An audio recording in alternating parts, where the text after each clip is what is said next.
Hi everyone, I'm Fazla Hamim from Speeching, and today we are going to talk about what is AAC. And this is a simple parents guide that I have created to introduce what AAC is. And today we are going to talk about a special AAC device, AAC application called TD Snap. So let's check what this AAC is. So what is AAC? Everyone communicates in different ways. So that's something we should understand. And that's where this AAC comes in use. Some students use their voice and some use AACs, which is an augmentative and alternative communication. So what does AAC stand for? So if you break it down, augmentative means any communication that add to a student's speech. Alternative, which means anything that is used to communicate besides speech. Communication, the ability to exchange thoughts and ideas. AAC includes all forms of communication other than oral speech that is used to express thoughts, needs, wants, and ideas. So, who uses AAC? AAC is used by students who have difficulty using natural speech due to a variety of reasons, including autism, maybe cerebral palsy, stroke, or many other reasons. So, what are some forms of AAC? So, it's important to understand that there are different types of AACs that we can use. For example, signing, using gestures, sign language, writing, or drawing is also considered as using a different type of communication. And then again, there is low-tech communication, which is pointing to pictures on a communication board, such as the PECS, Picture Exchange System. And then again, we move on to high-tech, which is using an app or computer to generate speech. So let's look at some myths and facts regarding AAC. Myth or fact? It's your turn.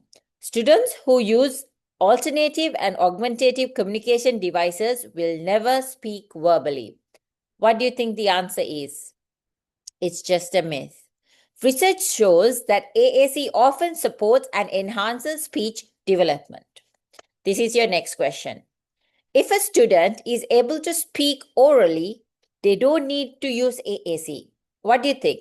Is this a myth or is it a fact? Again, it's a myth. Because AAC can augment speech for individuals who speak orally but have difficulty being understood. So, for example, children with echolalia, we can use these AAC devices to help them produce their sentences, to practice those, as well as give them another means of communication. Next one. There are no prerequisites to introduce AAC. Is it a myth or is it a fact? What do you think? It's a fact. AAC can support communication development from a very young age. So we've seen children from 2 years onwards using these AAC devices, starting from maybe it could be a low-tech or it could be simply a high-tech device such as an iPad. Children learn language through exposure and interaction, so no prerequisite skills are necessary for this. Next question. Students need to show they are ready to use an AAC device. Is this a myth or fact? It's a myth. We should always presume competence and recognize a student's potential, because sometimes we might think, oh, this child can't do this. But in reality, if you give the child the access to the AAC device, he or she might be able to show what she is capable of. And then from there onwards, we can build towards it, towards success. Next one. High-tech AAC is not always better. Is this a myth or is it a fact? It's a fact. So there is research to support high-tech AAC communication systems saying that high-tech AAC such as iPads have helped a lot of nonverbal students to speak. However, given that low-tech AAC devices, AAC such as PECS, also support students' communication. The best choice depends on the student's needs. So if you want, I can do another presentation differing the difference between PECS and AAC devices such as an iPad. But for now, we could say that both low-tech such as PECS and high-tech such as an iPad can simply support the child's need. But this all depends on the child's need again. So I will move on to the next one. Introducing Tools TD Snap app. So there are many applications out there, such as Avaz, TD Snap, and many more. But I use TD Snap with my clients, and I have seen many success stories. Hence, I am trying to introduce this to all the parents out there. Plus, TD Snap has special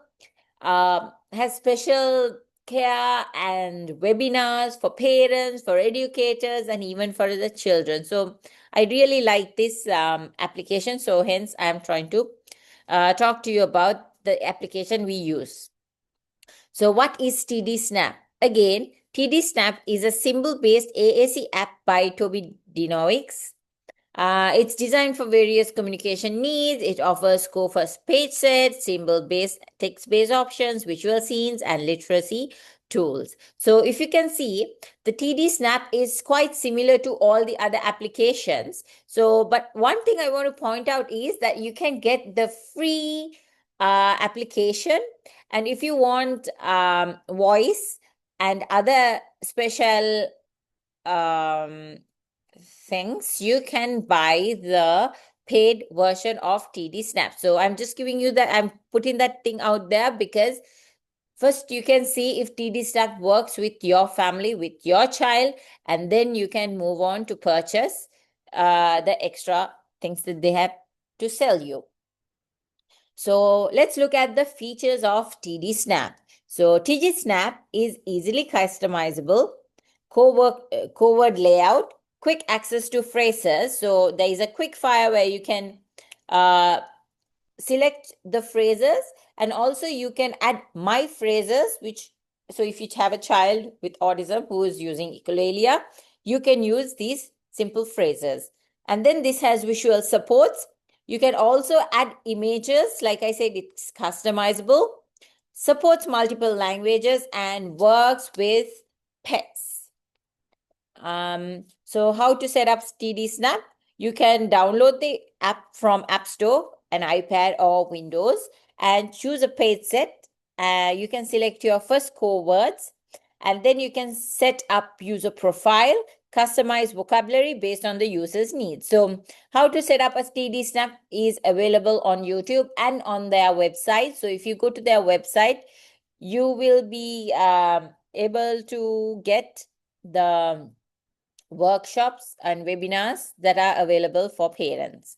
So navigating TD Snap, here again, home screen, you get the keyboard, and then top bar, you get the toolbar, search, keyboard, etc. And then categories, you get color-coded for quick access. Also use folders and buttons to explore topics. So again, customizing the app. To add new buttons, you can add their favorite food, family names, family pictures. You can record voices or use synthesizer speech. But to remember, these special features such as recording voices using voice feature comes with the paid subscription. So hide show buttons for simplicity, use edit mode to adjust layout. So let's look at the best practices for using an AAC device. So best practices for using an AAC device would be modeling. You speak while pointing to icons. So this gives the child the connection between the word and the picture. You have to be consistent, use AAC daily in all environments if possible, at home, in school, and wherever the child is in the community. So you start small. Begin with just 5 to 10 essential words that the child is familiar with or the child is working towards. Encourage use by letting the child explore and express themselves, and don't remove speech.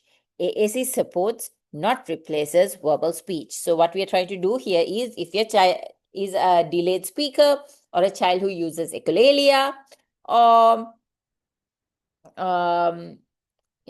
so we are trying to use AAC to support and enrich their vocabulary and not to replace. That is something that we as parents need to remember, that AAC is just a support.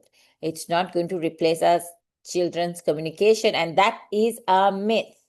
Okay, remember that I'm not sure if I told it to you before, that sometimes AAC, people believe that AAC, by using AAC, it'll create delays in speech, it will make the child stop talking, but no, it's just a myth. AAC supports speech development. So resources and support, as I told you, TD Snap tutorials are available on YouTube, and Toby has their website, and their website has a lot of supports, webinars, and so many others.